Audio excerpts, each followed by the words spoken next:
Good morning from Dehradun. आज है 22 जून 2024। सुबह के बज रहे हैं 10 और अभी टेम्परेचर यहाँ पे दिखा रहा है 30 डिग्री, जो कि महसूस नहीं हो रहा है। महसूस तो ऐसे हो रहा है जैसे 26 27 हो रहा हो। ग्रिल को टच कर रहे हैं तो नॉर्मल है, ना गर्म है ना ठंडी है, तो अच्छा मौसम है इतना। लेकिन अभी जैसे सुबह सुबह धूप निकल गई है तो दोपहर तक शाम तक गर्मी जरूर कर देगा ये। पर आज बारिश दिखाई गई है शाम को, तो क्योंकि शाम को बारिश है तो मुझे लग रहा है कि बादल आ जाएंगे और मसूरी में थोड़ा बहुत डार्कनेस क्रिएट कर देंगे। लेकिन आज सैटरडे है, मसूरी जाना भी खतरनाक है। सो आज मैं अपने नए लैपटॉप में, जो मेरा पुराना लैपटॉप है, उससे डेटा ट्रांसफ़र कर रहा हूँ ओवर वाईफाई। सो पूरी रात ये ऑन रहा तो अब अभी भी इतना नहीं हो पाया, 31% हो पाया। मुझे लग रहा है कल सुबह तक ही हो पाएगा पूरा डाटा। ये देखो, ये है मेरा पुराना लैपटॉप, इससे डेटा पूरा ट्रांसफ़र हो रहा है। फिर ये अर्जुन ले जाएगा। अर्जुन की जो स्क्रीन देखो कैसे कर रही है, जो बंसल जी के दुकान पे ठीक कराने ले गए थे ना, ये देखो क्या 3 आ रहे हैं। कोई फ़ायदा नहीं है भाई, 4000 में स्क्रीन ठीक होगी, 4-5 हज़ार में इतने का लैपटॉप भी नहीं है। तो मैंने कहा इसको साइड रख दे। और शुभ गुड मॉर्निंग, शुभ उठ चुका है। बर्थडे कैसा मना तेरा रात? अरे वास तो बड़ा सा लग रहा, बड़ा हो गया। Good morning Lakshmi. Good morning. आज क्या बना रही हो? हलवा। हलवा बन रहा है बेसन का। चलो बढ़िया है। आज पूर्णमासी है क्या या कल थी? पता नहीं, कोई कल कह रहा है कोई आज कह रहा है। चलो कोई बात नहीं, आज हम पूर्णमासी पर हलवा बनाएंगे। सो दोस्तों, आज ब्रेकफास्ट में है पूरी, अरवी और हलवा। हेलो दोस्तों, दोपहर के 3 बज रहे हैं और दोपहरी भर रही है। और ये देखिए, मसूरी वाले पहाड़ों पे तो कहीं पे छाँव है, कहीं पे धूप है। सो अभी क्या चीज़ है कि आज हमारा प्लान बन रहा था कुछ खाने पीने का, क्योंकि सुबह का बर्थडे है ना, तो फिर हमें भी टाइम नहीं है। फिर शाम को मोना भी आ रही है अपने फैमिली के साथ, तो अभी इसका बर्थडे है तो इसको कुछ खिला के लाते हैं। और सबसे अच्छी चीज़ पता है क्या खाने की? सबसे अच्छी चीज़ सिर्फ एक ही है खाने की, वो है स्थल में जो दीदी ने वैन लगा रखी है, वहीं पर मिलते हैं वो कुरकुरे मोमो वगैरह, तो वो खिला देंगे इसको। और हम कहीं नहीं जा रहे, इतना टाइम नहीं है, अम्मा कैफे वगैरह कहीं नहीं जा रहे। तो स्थल के फॉरेस्ट से होते जा रहे हैं और अर्जुन बोल रहा है ये लग रहा है खतरनाक जंगल।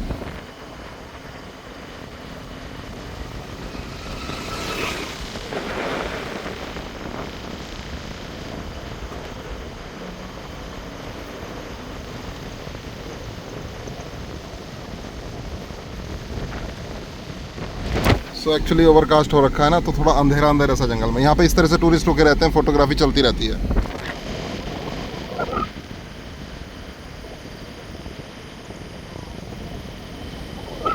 है ना अपना ये एरिया कितना स्पेशल। दोस्तों, सबसे पहले हम आए थे स्थल विलेज अपने प्लॉट पे, अर्जुन को अपना प्लॉट दिखाना। तो आया पहले भी यहाँ पे? एक बार आया है।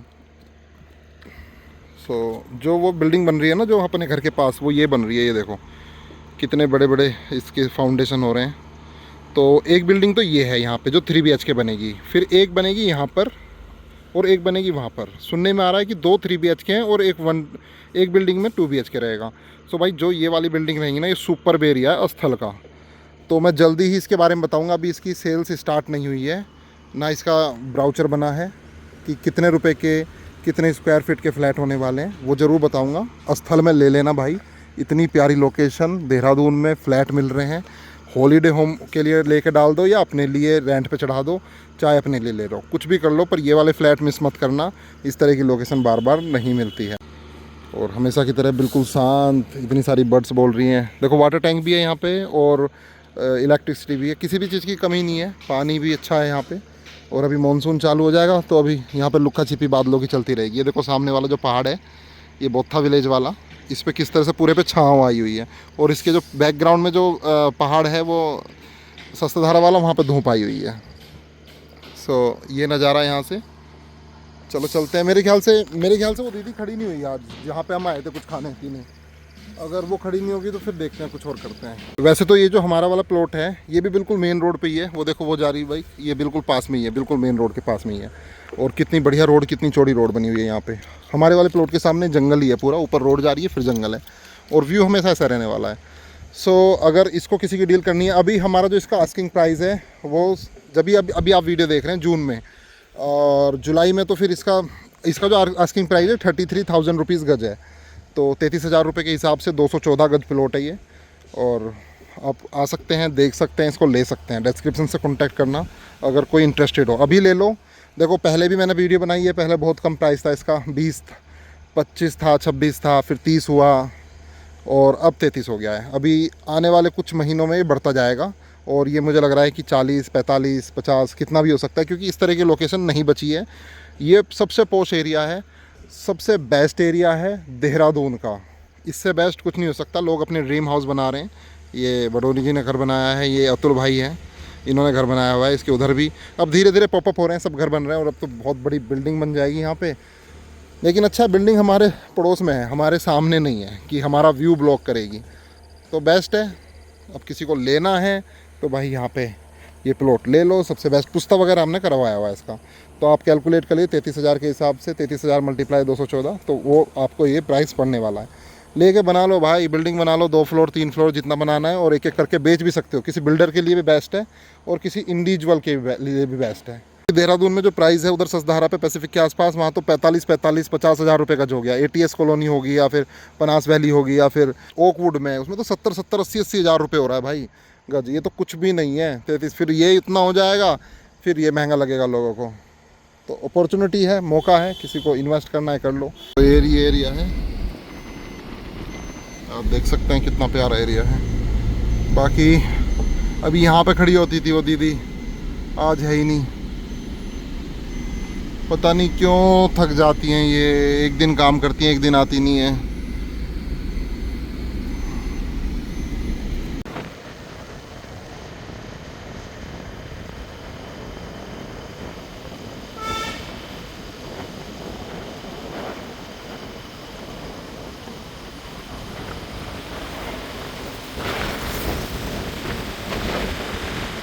तो भाई वहाँ स्थल में तो कुछ मिला नहीं खाने को, तो ओजी इसकी पेस्ट्री खिलाते हैं इसको। आ जाओ भैया, पेस्ट्री है? पेस्ट्री तो अभी नहीं है और सुबह की किस्मत में नहीं है भाई कुछ भी खाना, पेस्ट्री खत्म हो रखी है, कोई भी नहीं है। चलो छोड़ो दोस्तों, फाइनली में कुछ नहीं मिला तो पहुंच गए स्टैंडर्ड बेकरी में, यहीं से कुछ खाते हैं। बता क्या खाना है, कल क्या अच्छा लगा था। सो दोस्तों बैक टू होम, और ये देखो क्या नाम है तुम्हारा? लक्ष्मी। एकदम से जैसे मैं वीडियो रिकॉर्ड करता हूँ भाई, एकदम से ब्लैंक हो जाता हूँ, ये मजाक नहीं है, रियली में मैं भूल जाता हूँ नाम। सो क्या बना रही है लक्ष्मी? चाय पनीर नहीं, शाही पनीर।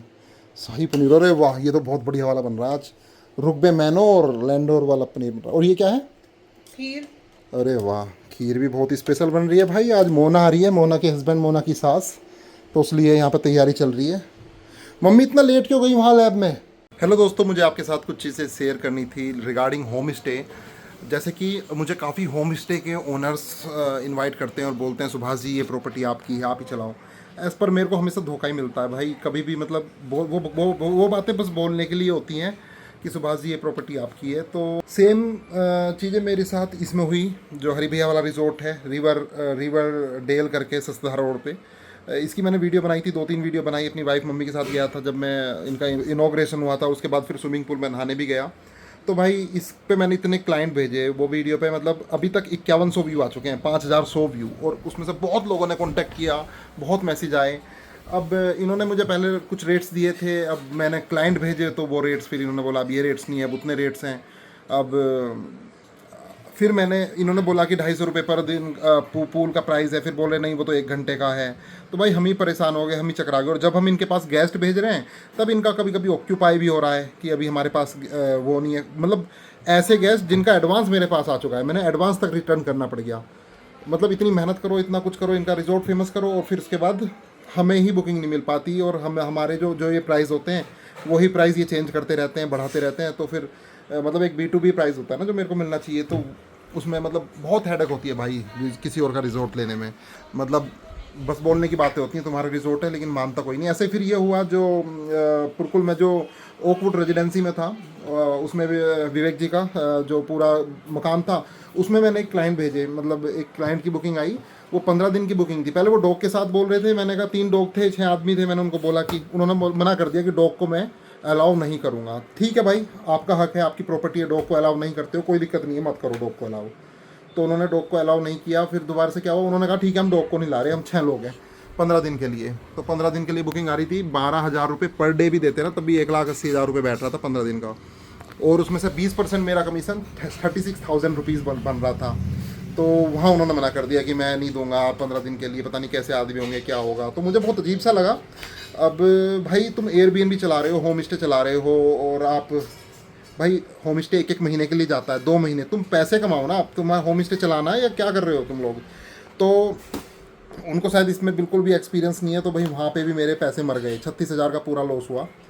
अब वो OT एक्सपर्ट ने भी उस पर वीडियो बनाई थी। OT एक्सपर्ट ने तो क्या हुआ कि OT एक्सपर्ट ने तो अपना चार्ज लिया था। अब उसने कितने रुपए लिए थे वो मैं नहीं बताऊंगा, क्योंकि वो ट्रस्ट पे उन्होंने मुझे बताए थे कि भाई यार इसने इतने रुपए बताए हैं, तो उसमें मैं फिर उसको पता चलेगा, वो कहेगी कि तुमने उसको बता दिया। तो OT एक्सपर्ट ने कितने रुपए लिए थे वो कोई नहीं, पर मैंने तो एक भी रुपया नहीं लिया था भाई उनकी वीडियो बनाने में, क्योंकि मेरा ये था कि 20% लूँगा मैं, चाहे बुकिंग उनके थ्रू आए चाहे मेरे थ्रू आए, 20% मेरा होना चाहिए।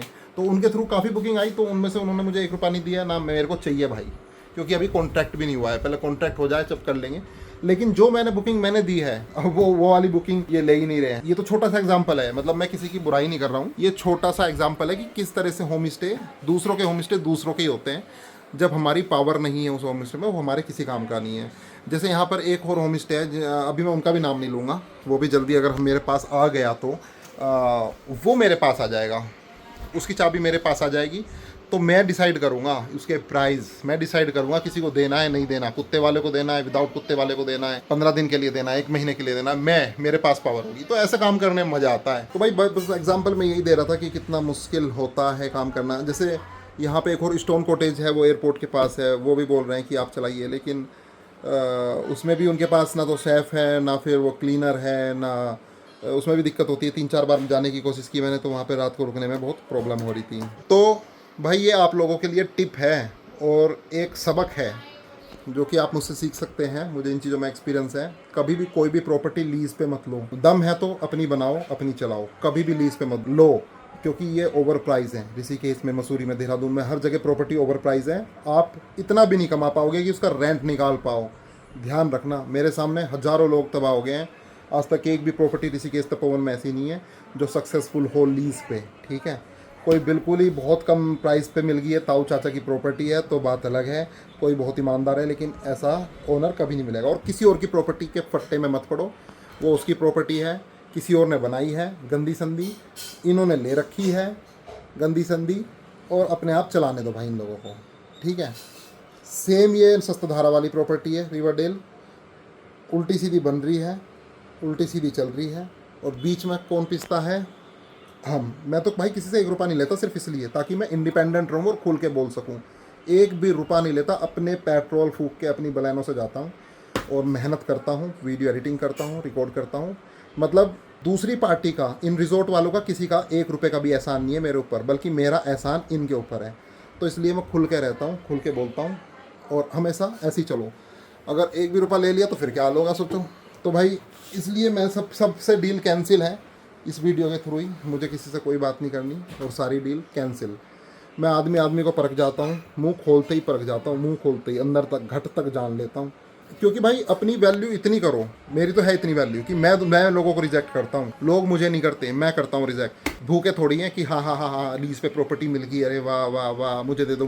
नहीं भाई, हमारी इतनी वैल्यू है। तुम लोग मेरे सामने बोलते हैं आप प्लीज़ आप, मैं मना करूँगा, रिजेक्ट मैं करता हूँ। रिजेक्ट करने वाले तुम होने चाहिए, मतलब ऊपर तुम रहो हमेशा। तो वही काम है अपना। तो क्योंकि भाई ईमानदारी कहीं नहीं मिलेगी, मेरे जैसे बंदे बहुत कम मिलेंगे इन लोगों को, चाहे कितना भी ढूंढते फिरे, मार्केट चिराग लेके भी ढूंढेंगे ना तब भी नहीं मिलेंगे। क्योंकि पैसों का लालच है ही नहीं भाई, पैसों का लालच नहीं है तो काम का लालच है। हमें काम करना है लेकिन परफेक्शन के साथ। अब 100 कमियां हैं अपार्टमेंट में, 100 कमियां हैं होम स्टे में, लेकिन उसके बावजूद भी घुट के काम कर रहे हैं, लेकिन उसके बावजूद भी फिर हमारा कमीशन मर रहा है, तो कोई फायदा नहीं है। मेरा इतना कमीशन था इस वाली बुकिंग में, इतना कमीशन था कि ये सोचो कि जितना OTA वाली ने फीस ली है ना, उससे ज़्यादा तो मैं एक ही बुकिंग में कमा रहा था। दोस्तों रात के 9 बज रहे हैं, अभी थोड़ी देर में मेरी सिस्टर मोना आने वाली है, तो बस मैं उसी का वेट कर रहा था। और देखो भाई सामने ये जो आपको पैसिफिक गोल्फ की ये दीवार है, जो कि जहाँ मैं रहता हूँ, इस सोसाइटी से और इस पैसिफिक के बीच की दीवार है।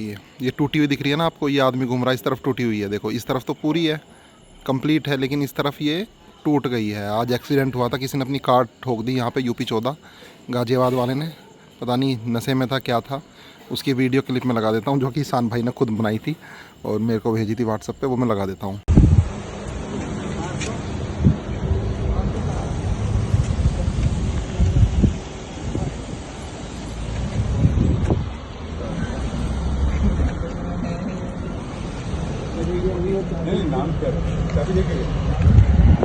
बैग्स में खुल गए।